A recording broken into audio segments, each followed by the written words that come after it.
Assalamualaikum warahmatullahi wabarakatuh. Baik, teman-teman semua, hari ini kita akan membahas mengenai CA integumen, di mana CA integumen ini menjadi salah satu penyakit, menjadi salah satu gangguan pada sistem integumen pada kulit yang sampai saat ini banyak masih banyak ya untuk prevalensi untuk kejadiannya. Dan kita sebagai perawat pun nanti harus tahu bagaimana cara untuk kita melakukan pengkajian sampai nanti kita menegakkan diagnosa dan intervensi pada pasien-pasien dengan CA integumen ini.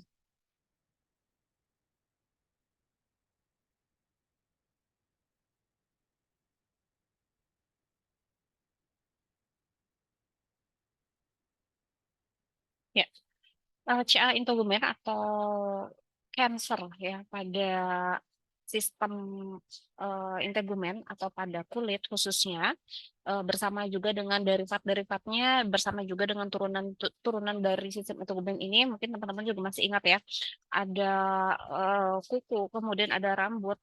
Nah, yang akan kita bahas di sini akan lebih khusus mengenai cancer mengenai CA yang terjadi pada sistem integumen atau pada kulit itu sendiri. Untuk definisinya bahwa kata cancer, kanker itu berasal dari bahasa Latin yang awalnya dari kata cancri yang berarti kepiting ya, cancer. Teman-teman juga pasti tahu ya. Orang di masa lalu menganggap pembuluh darah kita ini teman-teman juga kemarin waktu di kita pertemuan awal saya pernah memaparkan juga ada beberapa gambar yang seperti spider yang seperti jaring laba-laba dan sebagainya intinya adalah dalam satu titik kemudian nanti dia akan bercabang-cabang dan orang zaman dulu itu menganggap bahwa ini gambarnya seperti atau bentukannya seperti kepiting gitu sehingga disebutlah kondisi ini sebagai cancer gitu ya.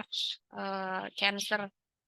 Nah, cancer ini sendiri awalnya adalah orang-orang melihat bahwa pembuluh darah besar yang mengelilingi gumpalan tumor itu seperti kaki kepiting gitu. Jadi kalau teman-teman masih ingat di slide saya yang awal, kalau misalkan ada gangguan di integumen kemudian di situ dekat dengan pembuluh darah, maka si pembuluh-pembuluh darah di sekitarnya itu akan nampak menonjol begitu ya, seperti apa arah jari-jari begitu.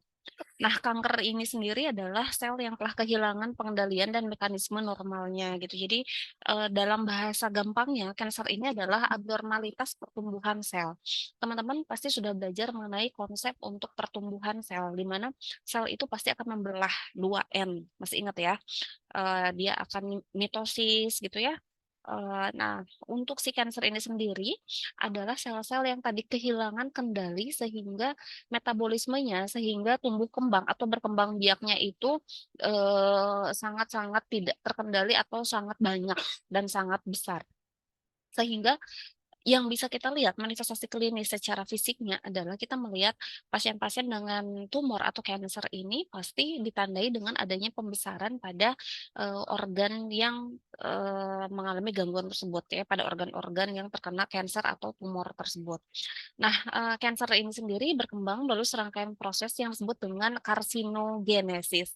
Nah, kenapa materi ini sangat penting karena eh, kalau sesuai judul, saya memang membawakan mengenai CA integumen, tapi di sini saya akan coba untuk membahas juga konsep cancer secara keseluruhan gitu. Karena nanti yang akan terkena berisiko untuk terjadinya cancer bukan hanya pada kulit saja, tetapi seluruh organ pada tubuh kita ini akan sangat berisiko untuk terjadinya kanker, mau dimanapun itu ya, baik secara luar di apa namanya surface kita di permukaan permukaan ataupun organ-organ dalam kita gitu. Nah, untuk CA integumen ini sendiri, untuk kanker kulit ini sendiri adalah penyakit kulit di mana kehilangan kemampuan untuk beregenerasi dan tumbuh secara normal. Jadi tadi kita ambil untuk apa pengertiannya dulu secara global ya bahwa kalau ada yang nanya kanker itu apa sih? Kanker itu adalah pertumbuhan atau abnormalitas dari pertumbuhan sel. Sehingga yang tadinya membelah hanya 2 kali, dia mungkin saja bisa berpuluh-puluh kali. Sehingga organ yang terkena kanker ini, proses karsinogenesis ini akan membesar gitu ya. Nah, kemudian juga kanker kulit ini merupakan kelainan disebabkan oleh pertumbuhan abnormal kulit dan merupakan pertumbuhan yang tidak terkendali dan, bukan hanya tidak terkendali tetapi yang lebih, mengkhawatirkan lagi adalah dia merusak jaringan sekitarnya. Sementara kita tahu bahwa kulit ini adalah jaringan yang paling luas dalam tubuh kita. Masih ingat ya, hampir 70 sekian persennya itu, luas permukaan tubuh kita itu terdiri dari kulit. Sehingga mau menempel di mana pun itu sangat beresiko ketika CA, itu tumbuh dalam kulit itu bisa saja merusak jaringan di sekitarnya gitu. Mungkin yang awalnya hanya ada di kulit muka, di kulit wajah gitu, kalau dia, dekat dengan mata, hati-hati bahwa si sel kanker ini dia bisa, bermetastase, bisa berpindah gitu ya ke jaringan yang, sekitarnya. Yang terdekat mungkin tadi ya bisa saja matanya jadi terkena juga atau mungkin, ke hidung, ke telinga dan sebagainya. Itu baru satu contoh kecil aja ketika terjadi di, area wajah gitu ya, di kulit area wajah. Nah, CA integumen ini juga dapat menyerang siapa saja. Ini yang harus menjadi perhatian kita. Bisa siapa saja beresiko. Jadi kalau selama ini mungkin teman-teman juga sudah punya pemahaman, bahwa yang beresiko untuk terkena CA itu, CA integumen khususnya adalah yang terkena paparan sinar matahari langsung, tetapi ternyata tidak ya. Ini banyak, hasil penelitian yang sudah membuktikan ini, bahwa dengan penggunaan kosmetik begitu ya, yang tidak aman, ini pun menjadi salah satu, faktor predisposisi atau pencetus dari tingginya CA kulit pada tahun-tahun terakhir ini, gitu. Baik pria ataupun wanita punya kesempatan yang sama untuk mendapatkan, resiko CA ini ya. Kemudian, tadi terkait dengan daerah kulit gitu ya, yang yang berisiko paling tinggi adalah pastinya yang terpapar langsung dengan, ultraviolet ya, dengan sinar matahari, begitu. Contohnya mungkin wajah ya, itu yang paling beresiko untuk terkena, kemudian kulit tangan, kulit kaki gitu yang biasanya tidak terlindung. Nah, CA integumen ini penyakit yang ditandai dengan pertumbuhan sel kulit khususnya yang tidak terkendali, itu tadi kuncinya ya, kata kuncinya, tidak terkendali. Jadi yang harusnya pembelahan selnya itu hanya 2 kali, ini bisa saja berpuluh-puluh kali gitu dan dapat merusak jaringan sekitarnya. Karena sel, cancer ini tadi bisa bermetastase. Itu yang harus teman-teman pegang gitu. Jadi, mungkin nanti ketemu lagi dengan CA itu kalau saya bagian yang CA-CA ini agak banyak juga ya. Nanti kita akan ketemu lagi dengan CA kolorektal, CA kolon, itu organ dalam. Nanti, di situ saya akan menjelaskan lebih detail lagi bagaimana sih perkembangan dari proses karsinogenesis atau perkembangan dari si, CA ini. Nah, sekarang kita beralih pada faktor predisposisi atau, risk factor-nya ya, faktor resikonya gitu. Orang yang paling berisiko adalah orang berkulit cerah. Ini karena terkaitnya dengan produksi melanin. Nah, saya mau menekankan nih rekan-rekan semua, apalagi yang perempuan-perempuan, bahkan sekarang nggak terbatas perempuan ya, yang laki-laki pun banyak yang menggunakan jenis, kosmetika atau apapun itu yang, bisa mencerahkan kulit. Masih ingat ketika kita mempelajari anatomi fisiologi dari sistem integumen bahwa, saya pernah mengatakan ya, kulit itu nggak usah dipaksakan untuk beregenerasi karena dia punya waktunya tersendiri, gitu. Nah, penggunaan kosmetik atau zat-zat lain yang sifatnya mencerahkan itu bisa juga mengurangi produksi melanin. Sehingga yang terjadi adalah memang kulit menjadi putih, tetapi mungkin teman-teman di antara teman-teman pernah yang mengalami kulitnya menjadi putih, tapi akan nampak menjadi lebih tipis. Tahu dari mana, Bu, lebih tipis? Yaitu ketika kita bisa melihat, pembuluh-pembuluh darah di sekitar wajah itu nampak lebih kelihatan, ya. Jadi, merah, biru gitu, kelihatan si arteri atau venanya. Hati-hati dengan produk-produk seperti ini karena dengan semakin kurangnya produksi melanin dalam tubuh kita, itu akan semakin tinggi juga resiko, apa tadi, UV ya, paparan pada kulit untuk menumbuhkan zat karsinogenik tadi, gitu.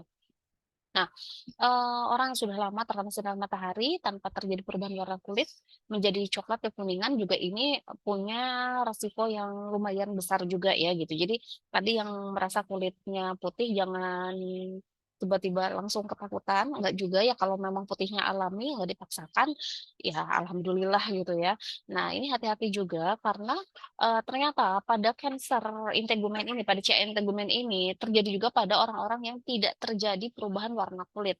Dalam arti begini, dia memang sudah lama, terpapar dengan sinar matahari ini biasanya terkait dengan faktor risiko pekerjaan, gitu ya. Pekerjaannya memang harus, outdoor.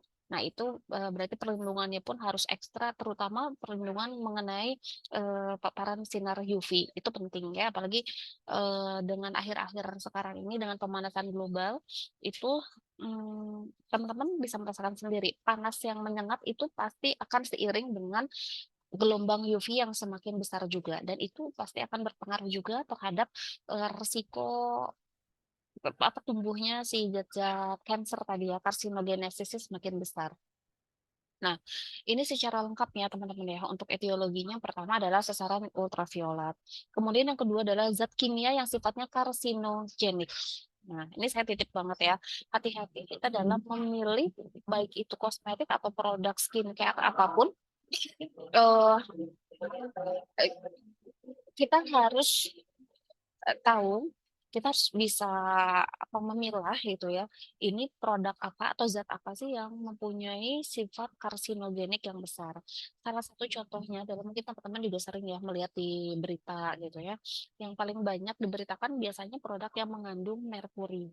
Nah betul ya, merkuri ini dia adalah sejenis zat, kimia yang sifatnya nanti bisa memutihkan kulit, tapi jangan lupa, semakin dia tipis, produksi melaminnya semakin menurun, justru itu akan sangat berisiko besar untuk tumbuhnya si zat-zat atau si sel-sel kanker ini. Kemudian yang ketiga adalah radiasi. Radiasi dalam arti di sini, ini juga sama ya terkait dengan pekerjaan nih biasanya. Orang-orang yang harus bekerja dengan sinar radiasi, contoh pada, ruangan ronsen gitu ya, X-ray atau apapun itu radiasi yang apa ya, misalkan pada perusahaan-perusahaan yang memang bekerjanya di bidang itu, pun sama ya punya resiko yang besar juga. Kemudian, nah, cancer itu sangat erat kaitannya dengan faktor genetik. Hati-hati ya. Hampir rata-rata, mungkin kalau dipersentasekan itu lebih dari 50% pasien-pasien dengan cancer, cancer dimanapun seluruh tubuh, itu terkait dengan herediter atau terkait dengan, genetiknya gitu. Ketika ditanya, "Pak, Bu, ada nggak yang punya penyakit yang sama?" Mungkin, sama persis tidak, seperti contohnya, si CA integumen ini ya, ada pasien yang mengatakan, "Enggak sih kalau kanker di kulit, tapi, orang tua saya atau kakek saya, nenek saya pernah punya kanker di usus," misalkannya punya kanker di, hati atau apapun itu. Terkait dengan genetik, ini, saya paparkan dari awal, dari sekarang ya, karena, kita di medical surgical ini membahas mengenai penyakit kronis dan salah satu, apa ya, salah satu, faktor risiko dari penyakit kronis ini adalah genetik. Eee, Genetik atau penyakit keturunan, ini pada dasarnya yang diturunkan itu adalah sifat dari gennya, DNA-nya. Contoh ya, contoh yang paling gampang begini, teman-teman saya yakin di sini, mau misalnya kita lihat mata, lihat hidung, lihat rambut atau bentuk tubuh, itu pasti adalah, mau tidak mau turunan, hasil kolaborasi antara, ayah dan ibunya misalkan gitu ya. Tapi, itu dari luar, kebayang nanti kalau misalkan kita lihat, kondisi di dalam tubuhnya, itu pun sama, itu pun pasti akan berisiko, untuk terjadinya apa, herediter ya atau terjadinya genetik ketika orang tua, kakek nenek ataupun turunan yang atasnya itu punya, zat karsinogenik, kecenderungan DNA atau sel-sel yang diturunkannya pun pasti itu akan, sama juga gitu ya, akan, apa namanya, akan menurunkan sifat, karsinogenik ini. Jadi harus hati-hati gitu.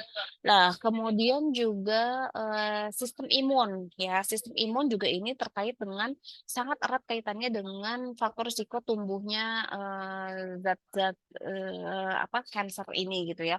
Kenapa? Karena, sebetulnya semua punya, kesempatan yang sama tadi saya bilang ya, semua punya kesempatan yang sama untuk terjadinya, cancer. Tetapi Eee, kenapa sih di satu pasien misalkan ini bisa jadi parah, di satu pasien dia tidak terlihat, tidak muncul dan sebagainya.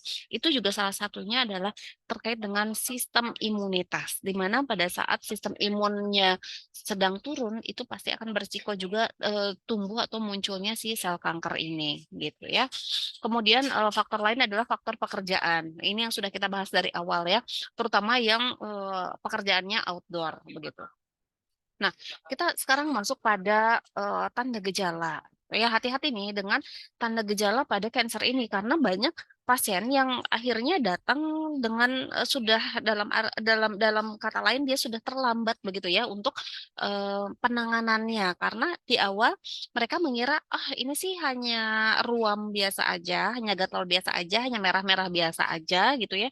Banyak yang menyepelekan, akhirnya ya udahlah beli salep sendiri gitu ya, diobatinlah sendiri gitu, tanpa menyadari tanpa tahu bahwa ini adalah termasuk salah satu tanda gejala dari, adanya si cancer ini gitu. Nah, kita lihat ya bahwa tanda gejala di awal itu adanya benjolan kecil yang membesar di benjolan, yang membesar ya benjolannya terdapat dalam wajah biasanya, kemudian warnanya pucat. Ini, apa ya, bisa dijadikan, tanda spesifik juga. Dia warnanya cenderung pucat loh teman-teman kalau, kita ketemu dengan, organ atau bagian yang terkena sel kanker. Kenapa pucat? Karena vaskularisasi atau peredaran darah di situ sudah mulai tidak lancar. Ingat ya, karena tadi dipakai untuk metabolisme yang berlebihan. Terus, tanda gejala lainnya lagi selain warnanya lebih pucat juga, seperti ada permukaan lilin, jadi dia mengkilat. Makin dia besar, makin kelihatan dia mengkilat, gitu. Kemudian tidak terasa sakit atau gatal, hati-hati, banyak sekali yang menyepelekan hal ini.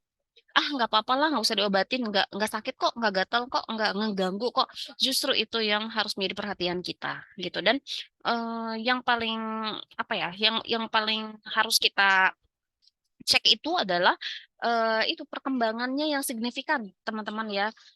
Hati-hati ketika kita punya benjolan sekecil apapun, ketika kita merasa, "Kok ini dia membesar?" Walaupun tidak signifikan ya membesarnya, karena tadi balik lagi, pertumbuhan dari sel kanker itu sangat tergantung dari, host-nya, dari inangnya, dari si, orangnya itu gitu ya. Satu terkait dengan sistem imunnya tadi, terkait dengan genetiknya tadi gitu.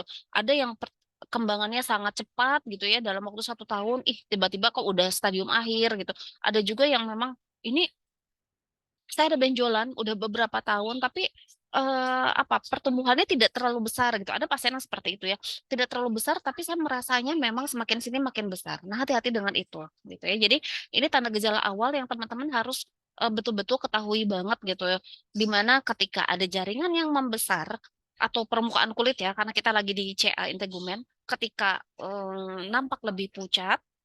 Kemudian juga disertai warnanya, apa tuh, selain pucat juga seperti ada lapisan lilin mengkilat, kemudian juga tidak gatal, tidak nyeri, tetapi, lambat laun ya dia membesar-membesar begitu ya.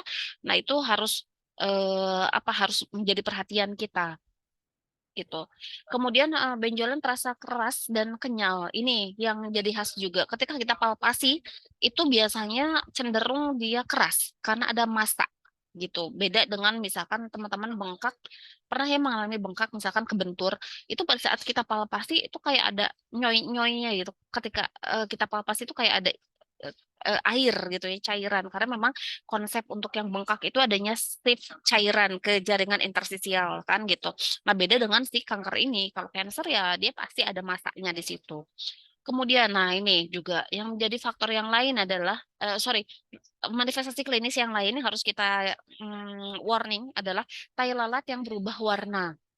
Tuh ya, tai lalat yang berubah warna, kemudian adanya koreng, borok yang tidak kunjung sembuh, tapi tetap ini nanti kita cek juga ada atau tidaknya, predisposisi diabetes mellitus gitu. Karena konsep DM juga sama ya, kita punya luka terus nggak sembuh-sembuh itu terkaitnya juga dengan vaskularisasi, tapi beda, beda masalahnya. Kalau pada diabetes mellitus dia nggak dapet sirkulasi karena memang viskositas darahnya kental, ya karena banyak gula. Tapi kalau ini, karena memang darah yang disirkulasikan, darah yang tadinya menuju ke organ tersebut habis di perjalanan. Kenapa habis? Karena dipakai, bukan di perjalanan ya, habis oleh si organ tersebut yang terkena sel kanker. Karena balik lagi tadi ke konsep awal, kanker ini adalah abnormalitas pertumbuhan sel. Teman-teman kalau mau tumbuh kembang secara cepat, makannya banyak kan pasti ya. Iya, pernah merasakan ya. Saya kalau makannya 2 kali lipat, 3 kali lipat, pasti bakal cepet nih naik berat badan. Nah, itu apa sih namanya ilustrasi gampangnya. Begitu juga dengan si sel cancer ini. Makin dia apa ya punya sifat untuk berkembang biak secara cepat, kemudian makin kita makan, istilahnya nutrisinya itu ya habis tersedotlah oleh si sel cancer itu, gitu ya. Jadi em, apa ketika ada luka pasti si oksigen nutrisi itu nggak akan sampai ke daerah perifer karena udah habis duluan untuk regenerasi si sel kansernya gitu. Oke, nah ini ya teman-teman nih ini tadi contoh gambarnya bisa jadi awalnya seperti ini. Kemudian bercak kecoklatan pada orang tua, bercak hitam yang menebal pada telapak tangan gitu. Jadi, nah ini mohon maaf ya saya tidak memblurkan apa namanya pasiennya karena memang ini CA-nya pas di wajah begitu. Oke, nah ini klasifikasi dari CA integumen itu banyak ya teman-teman. Secara umum dibagi menjadi 2 golongan besar. Yang pertama adalah melanoma dan satu lagi non melanoma. Non melanoma maligna ini nanti kita akan bagi lagi menjadi dua. Ada yang disebut dengan karsinoma sel basal dan karsinoma sel squamosa. Ini penamaan ini tergantung dari jenis di mana sih sel mana sih yang terkena tadi gitu. Kemudian untuk melanoma maligna, kalau non melanoma itu biasanya tidak melibatkan melanin tadi gitu ya. Tapi kalau yang melanoma maligna ini melibatkan si zat melanin tadi sehingga yang melanoma maligna ini selain struktur jaringan yang membesar juga ada perubahan warna gitu. Nah, ini jenisnya juga banyak, ada yang superficial itu terjadi di lapisan kulit paling luar, ada lentigo maligna, ada nodul. Kalau nodul itu terkaitnya dengan pembuluh darah dan ada melanoma akral, lentigonosa gitu. Kalau itu biasanya terjadi pada daerah-daerah perifer, pada daerah-daerah ujung biasanya pada tangan atau kaki. Oke, aduh ini maaf ketutup ya. Nah, ini jenis yang pertama adalah karsinoma sel basal gitu. Teman-teman coba nanti dibaca lagi konsep anatomi dari kulit kita ya. Ada sel basalis ya, di mana sel basal itu merupakan sel yang paling dasar dalam penyusunan kulit kita. Nah, ini adalah tipe kanker kulit terbanyak ya, terbanyak teman-teman rata-rata ini dia bersifat lokal yang invasif. Artinya invasif itu dia bisa mengintervensi ke jaringan-jaringan sekitarnya. Walaupun dia jarang bermetastasis jauh, jarang berpindah jauh, tapi hati-hati karena memang dia bisa mempengaruhi organ-organ di sekitarnya gitu. Karsinoma sel basal ini muncul akibat radiasi ultraviolet. Nah, ini awalnya hanya kecil aja, hati-hati ya teman-teman. Ini sesuai dengan tanda gejala yang tadi saya sebutkan. Yang pertama, apa kelihatan di sini warnanya menjadi lebih pucat jaringannya. Kemudian juga kelihatan ini ada seperti spider ya, atau kalau orang orang dulu tadi bilangnya dia seperti cancer gitu ya, seperti kepiting, seperti capit kepiting. Kemudian juga mengkilat sesuai ya, mengkilat. Selain mengkilat juga dia apalagi nih? Seperti ada lapisan lilin dan rata-rata ini tidak gatal ya, tidak gatal, tidak gatal, tidak nyeri gitu, tapi eh, pasti membesar ya, mau dia cepat atau lambat pasti akan membesar. Kemudian, jenis yang kedua adalah ini cancer yang terjadi pada sel squamosa. Kalau tadi sel basalis ya di bawah, kalau ini sel squamosa itu lebih luar biasanya. Ini pun sama menjadi tipe kedua yang banyak juga dialami oleh pasien-pasien kita gitu ya. Kalau squamosa ini dia karena bagian luar biasanya yang terkena itu adalah lapisan epidermisnya. Karsinoma sel squamosa ini bermetastasis lebih sering dari karsinoma sel basal. Nah, ini angka metastasisnya tidak terlalu tinggi. Apa sih perpindahannya atau penyebarannya tidak terlalu tinggi, tapi tetap yang namanya cancer ya nggak bisa kita anggap sepele gitu karena Ingat di bawah kulit kita itu ada pembuluh darah, ada jaringan-jaringan lain, jangan sampai nanti dia terus, merambah ke bawah ke bawah ke bawah sampai akhirnya merusak organ yang ada di bawahnya, gitu. Dan sel squamousa ini terjadi pada pasien yang, imunosupresi. Contohnya adalah pada pasien-pasien yang dengan gangguan sistem imun. Apa aja sih gangguan sistem imun yang paling, apa, yang paling banyak itu pada pasien lupus, ya, lupus erythematosus. Nanti kita pelajari lupus seperti apa, karena salah satu tanda gejalanya pun bukan tanda gejala ya, komplikasi yang mungkin terjadi adalah bisa sampai ke sini, gitu. Oke, nah kemudian ini melanoma maligna. Tadi ya, kata kuncinya, keyword-nya ketika, kita bilang melanoma, itu ada kaitannya dengan melanin atau zat warna pada kulit. Teman-teman lihat, pada melanoma melanoma maligna ini terdapat pertumbuhan, apa namanya, sorry, kok pertumbuhan, terdapat perubahan warna kulit, gitu. Nah, si melanoma maligna ini adalah tumor yang berasal dari melanosit, tadi ya, si sel sel warna dalam kulit, merupakan salah satu tumor yang paling ganas, ganas loh ini ya, penyebarannya cepat dan pertumbuhannya pun cepat. Melanoma melanoma maligna ini juga nanti akan kita bagi lagi, ada yang superficial spreading, dia menyebarnya hanya di jaringan kulit sekitar luar aja, dan satu lagi adalah, lentigo maligna gitu. Dia, biasanya ada di akral, bagian akral. Oke, kemudian kita masuk pada jenis yang lain, karsinoma planoseluler atau squamous cell, cancer adalah tipe terbesar kedua dan mulai tumbuh dalam sel-sel squamosa yang tadi epidermis kulit ya. Kemudian hati-hati tadi, metastasenya lumayan besar juga, apalagi pada pasien-pasien yang punya risiko terpapar sinar ultraviolet ini prevalensinya bisa meningkat lebih dari 20%. Oke, itu jenis-jenisnya ya, teman-teman. Untuk lebih lengkapnya boleh nanti teman-teman, cek di YouTube-nya masing-masing ya. Itu akan banyak sekali jenis-jenis gambar-gambar dari jenis-jenis kanker kulit yang mungkin, apa ya, harus menjadi warning kita di awal gitu. Karena tadi, banyak kejadian pasien yang datang terlambat terlambat ya, ketika, apa, udah sampai ke udah sampai pada tahapan yang akhir gitu, sudah bermetastase jauh, sudah, terjadi kerusakan organ, dia baru sadar, baru datanglah ke kita, gitu. Oke, sekarang kita masuk pada pemeriksaan diagnostik karena, tidak semua atau, kita tidak bisa mendiagnosa apakah seseorang ini termasuk, gangguan kulitnya ini termasuk cancer apa enggak gitu. Apalagi teman-teman kalau lihat lagi slide yang waktu kita pertemuan awal itu ya, itu kan banyak juga yang bentukannya hampir sama ya nggak sih? Bentukannya hampir sama artinya, ini sama-sama Bu ada kemerahan, Bu ini sama-sama ada tonjolan gitu, tapi apakah ini, cancer atau tumor apa enggak sih Bu gitu. Nah, jadi pada pendiagnosaan sel cancer ini kita nggak bisa hanya mengandalkan pemeriksaan fisik saja, gitu ya. Physical assessment itu, tetap harus ditunjang dengan diagnostiknya, dengan pemeriksaan diagnostiknya, gitu. Yang paling mudah, murah, cepat, dan lumayan akurat itu adalah dermoskopi, gitu ya, untuk melihat, jaringan-jaringan pada dermal atau pada integumen, pada kulit, gitu.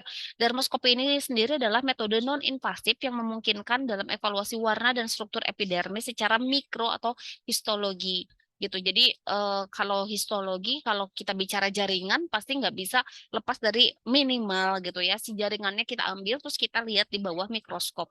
Kita lihat ini sel apa, normal apa enggak, ini apa ada perkembangan pada sel-sel ini apa enggak, apakah ini termasuk sel yang ganas apa enggak, itu harus kita cek melalui uji diagnostik gitu. Yang kedua adalah pemeriksaan biopsi. Biopsi hampir sama ya dengan dermoskopi, hanya saja kalau biopsi itu, sayatan disayat gitu ya. Kalau dermoskopi tadi bisa saja, tanpa sayatan dia bisa langsung kita periksa.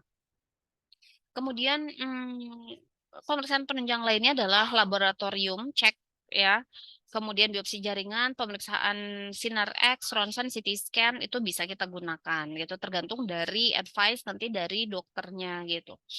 Nah, yang paling penting, karena sifat kita perawat ini adalah bukan hanya cure, bukan hanya mengobati, tapi kita lebih, ke care, di mana konsep caring ini juga terkait dengan, pencegahan gitu ya, dengan pencegahan. Jadi Mungkin ini bisa menjadi apa ya, bahan edukasi bagi pasien-pasien kita atau bukan hanya pasien, tapi kalau pencegahan mungkin lebih ke, orang-orang sekitar kita gitu yang punya resiko tinggi, misalkan orang-orang yang tadi ya, bekerja outdoor, kemudian juga terkaitnya juga dengan, ada faktor resiko genetik, turunan gitu.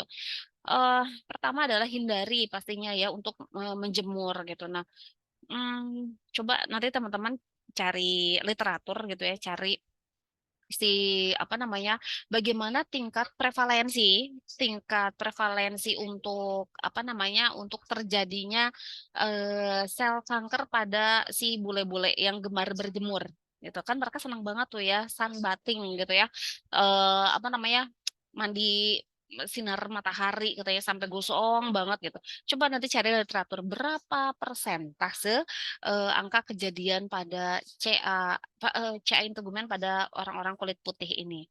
Kemudian tadi ya hindari untuk UV secara berlebihan, kemudian juga, mmm, ya lebih ke sebetulnya sih lebih pencegahannya jangan terkena paparan ultraviolet yang terlalu banyak, terlalu intens. Sehingga pencegahan yang selanjutnya adalah kita bisa menggunakan anti radiasi atau anti ultraviolet dengan, SPF yang tinggi atau bisa kita konsultasikan pada, ahlinya terlebih dahulu ya untuk menentukan SPF yang mana sih yang, sesuai gitu untuk kulit kita, untuk, dengan cuaca, di sekitar kita gitu ya, sehingga tidak tidak berlebihan juga. Kemudian, Bu, terus bagaimana kalau memang sudah terjadi gitu ya, kalau sudah ada nih si, cikal bakalnya untuk si sel cancer ini. Pertama adalah, eee, ada pada pelaksanaan dengan proses surgery atau pembedahan. Pembedahan ya kalau bedah itu pasti diangkat dia gitu ya, diambil si sel kansernya atau bahkan ketika dia sudah bermetastase di organ sekitarnya itu harus dibawa gitu ya, harus diambil sama organ-organnya tadi. Kemudian yang kedua adalah kemoterapi. Kemoterapi ini nanti mengandalkan zat kimia untuk, sifatnya melemahkan atau mematikan si zat karsinogenik ini, gitu. Kemudian yang, lainnya adalah terapi biologis, ini, biasanya combine ya, kalau kalau biologis ini dia tidak menggunakan zat kimia, non kemo, tidak melibatkan zat kimia atau kemoterapi, dia lebih ke mungkin balik lagi ke yang, apa ya, natural, herbal dan sebagainya. Walaupun, tingkat keberhasilannya itu ya, masih agak di bawah gitu. Jadi kalau dibikin tingkatan ini pembedahan it is okay gitu ya, dia pasti, apa, paling banyak dari tingkat kesuksesan, penata laksanaan, kemudian disusul dengan kemoterapi dan terapi biologis. Kemudian, karena kita fokusnya adalah untuk kebutuhan, dasar manusia, perawat itu, sehingga, tetap yang menjadi fokus kita adalah meredakan nyeri dan ketidaknyamanan pasien, gitu. Walaupun tadi, "Bu, kan kata Ibu nggak nyeri." Iya sih nggak nyeri, tapi ketika dia bermetastase, kebayang teman-teman bermetastase, lapisan kulit di bawahnya itu ada, apa, pembuluh darah, kemudian jaringannya semakin besar menekan, masih ingat ya, patofisiologi dari nyeri ketika pembuluh darah tertekan, aliran tidak lancar, balik lagi metabolisme anaerob. Di mana nanti dari anaerob ini pasti akan menghasilkan mediator kimia, histamin, bradikinin, prostaglandin, di mana dia itu, merupakan mediator yang cepat sekali untuk menginisiasi nosireseptor atau, rangsang nyeri, gitu. Oke, kemudian pemberian analgetik yang tepat. Walaupun urusan analgetik ini adalah urusan, resep dokter, tapi tetap yang 24 jam berada di sebelah pasien itu adalah kita, gitu. Sehingga kita perlu untuk mengkaji ada atau tidaknya, apa nih namanya, bukan kontraindikasi, apa, efek samping gitu ya, efek samping dari pemberian, anti nyeri ini. Kemudian meredakan ansietas. Siapa sih yang tidak cemas gitu ketika didiagnosa mengalami tumor ataupun kanker baik ganas ataupun tidak. Kita aja misalkan kita punya luka yang lumayan besar itu pasti akan membuat, ansietas. Bahkan masih ingat waktu pertemuan di awal, di slide saya pernah menitipkan pada teman-teman bahwa, teman-teman tolong jangan hanya fokus pada masalah biologis pasien saja. Masih ingat pasien kita dengan vitiligo yang banyak di daerah muka misalkan ya, dia bercak bercak putih-putih gitu, itu masalah, eee, harga diri pasien, konsep dirinya itu pasti akan terganggu juga. Jangan sampai pasien nanti sampai menarik diri isolasi sosial gitu. Nah, ini kebayang apalagi pasien dengan sudah terkena cancer ini, sudah terkena tumor ini pasti akan risiko lebih besar juga untuk terjadinya gangguan pada konsep dirinya. Oke, nah terkait dengan tadi pembedahan Anda sebut dengan cryosurgery, ini menggunakan cairan nitrogen dalam temperatur 50 sampai 60 derajat. Walaupun memang ini bukan bidang garap kita gitu ya, karena nanti yang mengerjakan tetap dokter spesialis bedah bedah kulit ya, udah subspesialis lagi nanti, tetap nanti kita sebagai perawat harus tahu mengenai, preparation pasiennya, prepare sebelum tindakan, pada saat tindakan pembedahan sampai, pos operasinya, tindakannya seperti apa, terkait dengan, nanti apa sih yang boleh, apa sih yang nggak boleh, kemudian, terkait dengan perubahan-perubahan fisiologis pada pasien ataupun anatomis pada pasien itu harus, menjadi bidang garap kita, gitu. Kemudian penataksaan lainnya juga ada fotodinamik terapi, kalau ini sih di sinar aja gitu ya, fotodinamik ini sampai saat ini, apa ya, paling banyak diminati karena tidak terlalu banyak kontraindikasi, sorry, apa, efek samping ya, tidak terlalu banyak efek sampingnya. Karena, dia mengandalkan gelombang sinar aja untuk bisa membunuh si, pertumbuhan sel-sel yang abnormal tadi.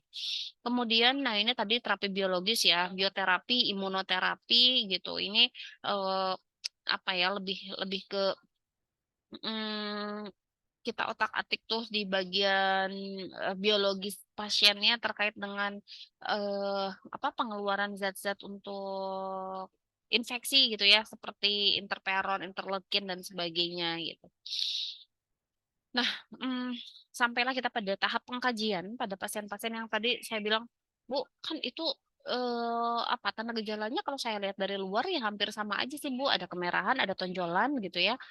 Eee, Tetap kita harus melakukan pengkajian secara komprehensif dan yang namanya pengkajian pasti kita selalu awali dari, baseline atau data dasarnya pasien gitu ya.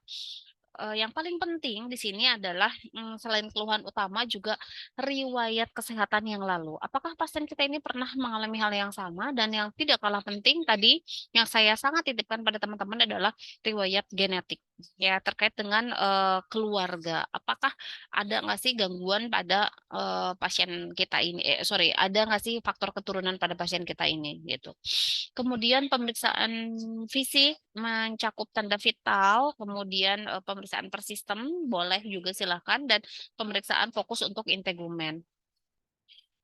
Dan dari kesemua hasil pengkajian tadi pasti, yang menjadi diagnosa utama pada pasien kita ini, diagnosa keperawatan adalah kerusakan integritas kulit gitu ya, udah pasti.